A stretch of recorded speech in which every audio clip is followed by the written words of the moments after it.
Hi there, I'm Kelly Houston. I am a registered dietitian working with women, kids, and families to help people enjoy eating and to fuel and nourish their bodies so they can live a life they love.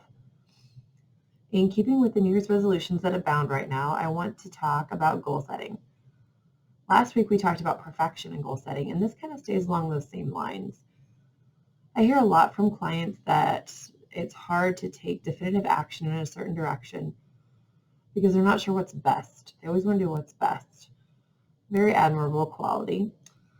Or they'll take off in one direction. So say they are going to eat clean or do some sort of really extreme exercise regimen, either intensity-wise or time-wise. I might have a client who says starting to be active again is really important to them, and that's great.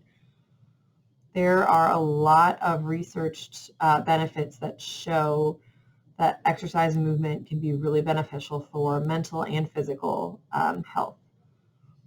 But if they haven't exercised in years, and their goal is to now exercise 20 minutes a day, 5 days a week, I wonder how realistic it is. They might start off strong, sure, but when clients see me, they're usually talking about change for life. That's the intent most of the time. They want to feel good, not just now, but always into the future. Often they might even be desperate for change, which can cause even more so a shift to the dramatic in their lifestyle, something that just isn't sustainable, which is definitely a problem when those unsustainable changes start to affect someone's self-esteem. They think, oh, I just can't do it, when that's really probably not the case, or it is the case. Maybe, no one can do that. No one can just go from 0 to 100 and then it just be fine. So I'm here to tell you that it's okay if major, huge life changes and shifts aren't sustainable. One of the most important things that I consider with any goal is how consistent can you be with it? How confident are you that you have the means and the time and the the ability and the childcare or whatever you need for the school to work? How confident are you that it will actually work out? For someone who hasn't exercised before, they can commit, or can they commit to 5 minutes a day? If so, great. And then they can certainly build up from there. Even if the goal is 5 minutes, if they're like, hey, 5 minutes and I'm going strong, they can exercise longer. There's no one there to say that they can't. But if even 5 minutes a day is a stretch, then 20 minutes a day will be completely unrealistic. This can lead to cycles of going all in, the goal not working out, feeling like a failure, and then falling into very unhelpful behaviors with those feelings of failure, and then everything repeats. So that's not a fun cycle to be in. If someone has never cooked before, they might want to make a goal, cutting back on eating out or pre-made meals.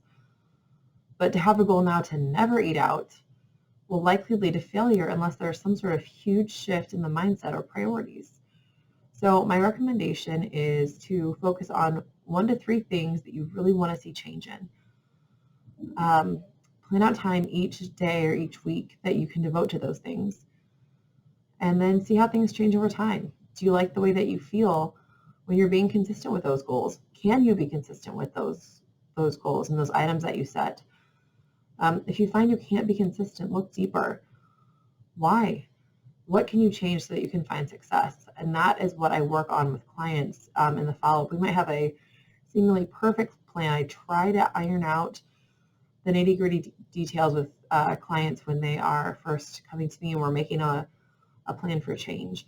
But life happens, and so maybe we haven't considered every aspect, or maybe something comes up that we hadn't, thought about, or there's something new that wasn't even going on, so we would never have considered it before. So, following up and checking in with yourself and being honest about how you're coming along in your goals and your progress in that way is really important. So I would love to hear what you guys are working to be consistent with this month. Thanks so much for watching.